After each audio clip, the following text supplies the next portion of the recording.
السلام علیکم ورحمۃ اللہ وبرکاتہ۔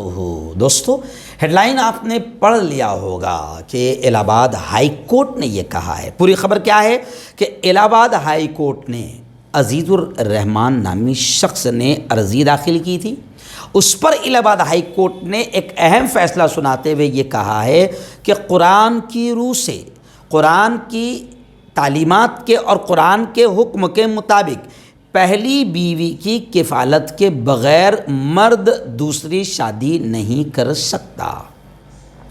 تعدد ازدواج، ایک سے زیادہ بیویوں کی وجہ سے مسلم میاں بیوی کی ازدواجی زندگی میں آئی تلخی کو لے کر ایک معاملے کی الہ آباد ہائی کورٹ سماعت کر رہی تھی، جس میں اس نے فیصلہ سناتے ہوئے کہا کہ اگر ایک مسلمان شوہر اپنی بیوی اور بچوں کی کفالت اور ان کے ساتھ اگر عدل انصاف نہیں کر سکتا تو قرآن کی روح سے دوسری شادی کا اسے جواز نہیں ہے۔ ہائی کورٹ نے یہ حکم عزیز الرحمان نامی شخص کی عرضی پر سماعت کے بعد دیا، جس میں اس نے نچلی عدالت کے فیصلے کو چیلنج کیا تھا۔ سنت کبیر نگر کی ایک فیملی کورٹ نے عزیز الرحمان کی اس درخواست کو مسترد کر دیا تھا، جس میں اس نے عدالت سے کہا تھا کہ دوسری شادی کرنے کے باوجود اسے بھارتی قانون کے تحت پہلی بیوی کے ساتھ ازدواجی تعلقات قائم کرنے کا حق ہے، اور عدالت اس کی پہلی بیوی سے کہے کہ وہ اس کے ساتھ رہے۔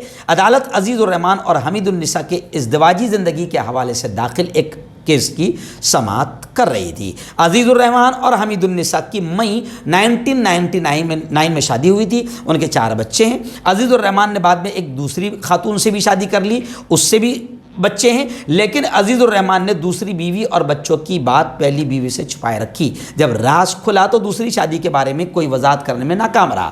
حمید النساء اس کے بعد گھر چھوڑ کر چلی گئی اور اپنے 93 سالہ والد کے ساتھ رہ رہی ہے۔ اب عزیز الرحمان نے کورٹ میں یہ کیس داخل کیا تھا کہ میری پہلی بیوی کو عدالت حکم دیں کہ وہ میرے پاس آئیں۔ اس معاملے کو عدالت سنوائی کر رہی تھی اور اس نے یہ فیصلہ سنایا کہ قرآن کی روح سے اگر شوہر اپنی پہلی بیوی اور بچوں کی کفالت اور ان کے ساتھ عدل نہیں کر سکتا تو قرآن کی روح سے اسے دوسری شادی کا جواز نہیں ہے۔